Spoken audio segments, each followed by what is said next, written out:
So now we'll run the exact same problem in SPSS. These are the directions you'll use. They're in the slides. So we'll jump over to SPSS and we can see that we have our data. This is the t-test example A. So we've got our participant ID, their pretest, and their post-test score. So we'll go to Analyze, Compare Means, Paired Samples t-test.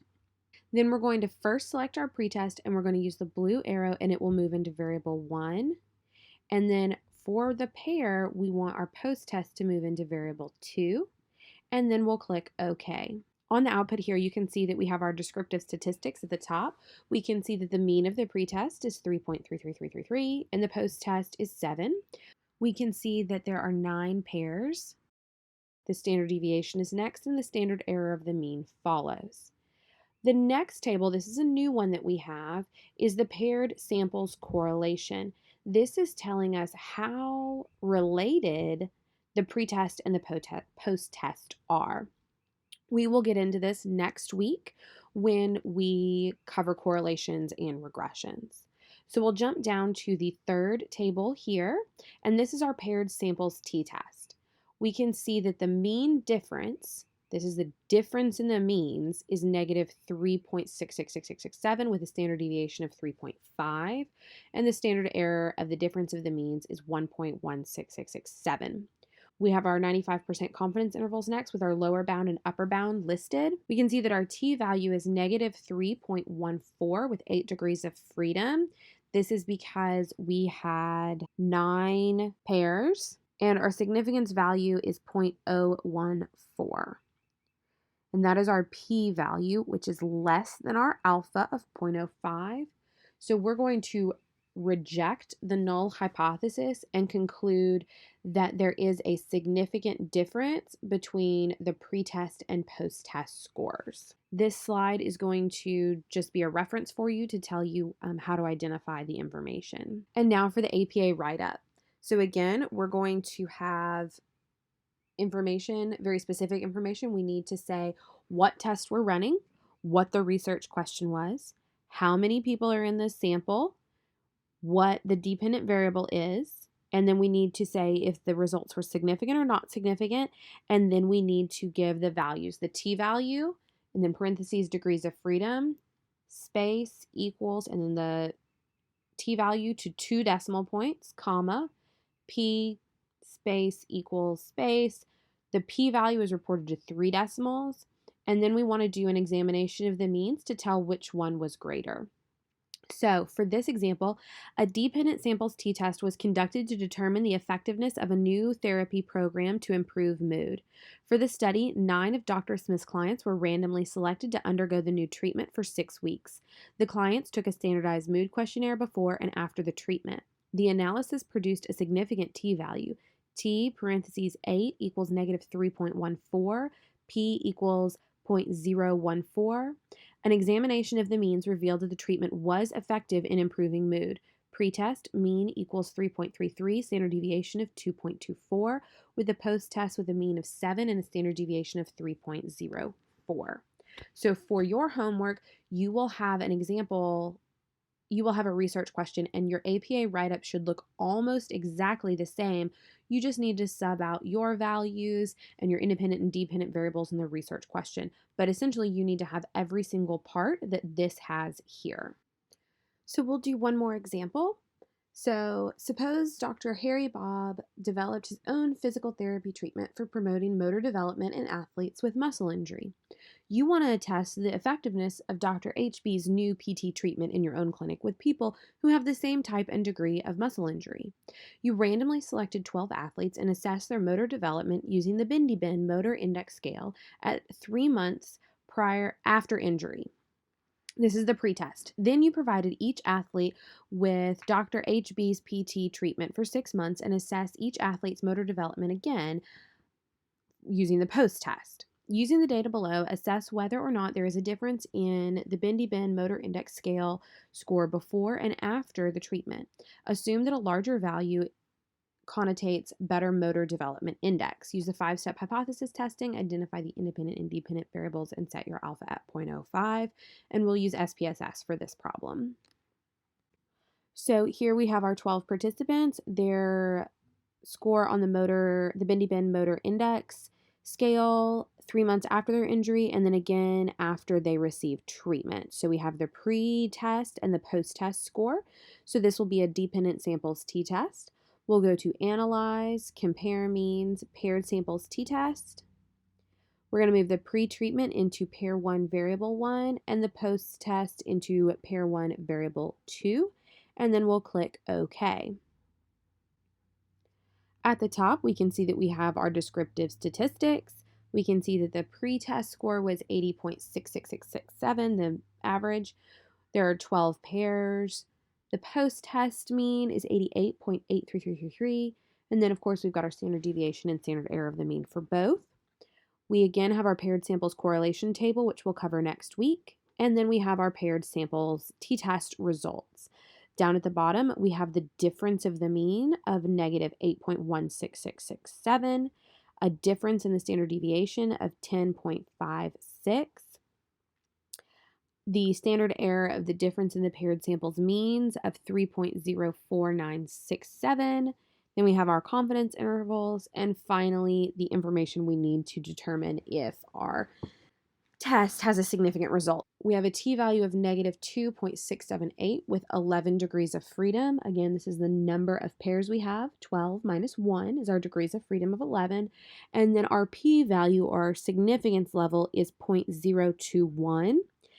0.021 is less than alpha of 0.05, so we reject the null hypothesis and conclude that there is a significant difference in the post-test scores on the Bindi-Bend Motor Index Scale after receiving Dr. HB's physical therapy treatment.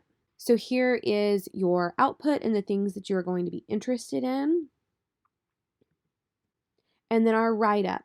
A dependent samples t-test was conducted to compare the mean scores on the Bindi-Bend Motor Index Scale before and after athletes with muscle injury received the new PT treatment. With a sample of 12 athletes, n equals 12, the analysis showed that there was a significant difference between the motor index scores before and after treatment. T, degrees of freedom of 11, equals negative 2.68, P equals 0.021. An examination of the means revealed that the treatment was effective in significantly improving the motor development of injured athletes. The mean of the pre-score is 80.67, and the post-PT treatment score is 88.83 with 12.1 standard deviations. So, what is the difference between a two-sample and a dependent samples test? So with an independent samples test, we're testing the equality of the means from two independent groups, and it relies on the t-distribution to produce our statistics. So we have a person in treatment group 1 and a person in the control group 2, or a person in the male group and a person in the female group.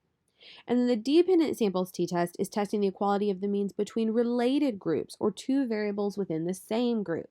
Again, it relies on the t-distribution and probabilities used to test significance. And then you can see here down here, we have the same person 1 before treatment and person 1 again after treatment. So the assumptions underlying the dependent samples t-test are going to be random sampling and normal distribution, just like we've covered each week. For the independent samples t-test, you have homogeneity of variance, and the dependent variable is continuous for all three t-tests. All right, effect sizes. We have effect sizes when we have dependent and independent sample t-tests. So the effect size, we talked about these earlier in the semester, is to deal with the problem of sample size affecting statistical significance. Statisticians calculate effect sizes for their statistics, and these provide a measure of the statistical effect while minimizing the role of the sample. The effect size is calculated by essentially removing sample size from the standard error.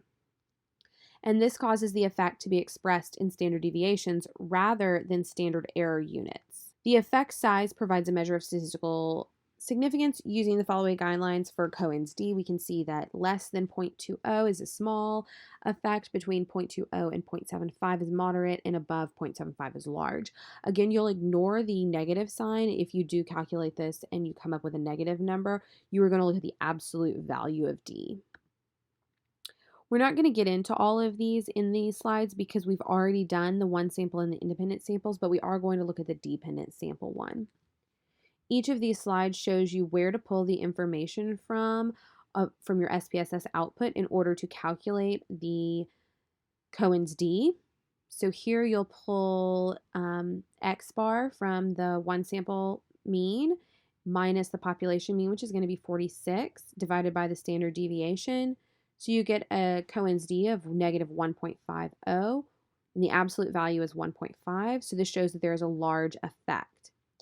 You can interpret this by saying this indicates that there is a large effect of being in the test car group for GMC's good cars on gas mileage. This is the independent samples t-test. It's the mean of group 1 minus the mean of group 2 divided by the pooled standard deviation. You can calculate the pooled standard deviation by multiplying the square root of sample 1 times the standard error of the difference between the means. And so you get 9.999 for this pooled standard deviation, and then you would calculate Cohen's d this way. You would interpret it as this indicates there is a large effect of Dr. Z's therapy on motor skills after injury. And then this week, we want to know the difference in the means divided by the difference, the standard deviation of the difference of the means. These two numbers are pulled directly from your SPSS output. At the bottom in purple is the difference in the means, which is negative 3.666667, divided by the standard deviation of the difference in the means, which is 3.5. And this is going to give you a Cohen's d, the absolute value of 1.0476, which indicates that there is a large effect of therapy on general mood. Another way we can calculate effect size is by R squared. R squared is another measure of the effect size. It's also called the coefficient of determination. It has a value between 0 and 1, so it cannot go above or below 1. It is always positive, and it measures the strength of the relationship, and it tells us the proportion of variance shared by the two measures. So here's how you interpret it. If you have an R squared of 0.05, you would say 5% of the variance in the post-test scores is shared with the pre-test scores, providing us with a small effect size. For example 2, say your R squared is 0.671, indicates that 61.7% of the variance in prosocial behavior, or whatever you're looking at, is due to the twin relationship, constituting a large effect of twin relationships on prosocial behavior. So let's calculate this with our output from SPSS. It's R squared equals T squared divided by T squared plus the degrees of freedom. So we find that our T value at the bottom is negative 3.143. Square that, and then on the denominator, again, that's going to be the square of the T value plus 8 degrees of freedom. So our R squared value is going to be 0.0559. So 5.59% of the variance is shared between pre-therapy and post-therapy scores of general mood. This indicates a small effect size of therapy on mood. We talked about confidence intervals at the beginning of the semester, and when we're using probability and confidence intervals, a researcher can make an educated guess about the approximate values of the population's parameters. So here's how we are going to interpret it. The interpretation is the important part, and we want to know, does the range, our upper bound and our lower bound, contain 0? If the answer is no, there's likely a true difference in our populations. And if the answer is yes, it does contain 0, then there's likely no effect of whatever we're looking at, therapy, PT treatment, type of gas. Okay, so you want to know, does it or does it not contain 0? So let's do one. Using our SPSS output down at the bottom for our independent samples t-test, we can see that it gives us the upper and lower bound, and it's negative 23.902 is the lower bound, and the upper bound is negative 3.298. This does not contain 0. So we would say we can be 95% confident that the real difference in scores between the control group and the group who receives the treatment is between negative 23.90 and negative 3.30, indicating that there is a true effect of the new therapy. Okay, let's do this again for the dependent samples t-test. Down here we can see that in the confidence, the lower bound is negative 3.30 negative 6.357, negative 6.357, with an upper bound of negative 0.97633. So we would interpret it this way. We can be 95% confident that the actual difference between the population's pre and post-test scores in the effectiveness of the new mood therapy treatment is between negative 6.36 and negative 0.98 points, indicating that there is a true effect of the new mood therapy on general mood. Okay, so summary. T-tests are used quite often to test a variety of hypotheses about several statistics, including comparing means of samples in population to independent samples and paired samples. T-tests are based on a family of t-distributions and are similar to the normal distribution, but vary depending on the size of the sample. One sample, independent sample, and dependent sample t-tests all rely on the same basic formula for calculating the observed t-value. And this is the difference between the means in the numerator and the standard error in the denominator. It is statistically significant. It will show that the difference between the sample means represents a meaningful difference between the population means. And the effect size and confidence intervals for the differences between the means provide information about practical significance and the magnitude of the effect. These are the questions you want to be able to answer at any given point. What type of tests have we learned? Z-test, one sample t, independent sample t-test, and dependent sample t-test. And for each, you need to be able to say when this test is used, what are the degrees of freedom, and what are the assumptions for each. This is a handy dandy cheat sheet that can tell you if you're going to reject or fail to reject the null hypothesis, your current symbols, and your formulas so far.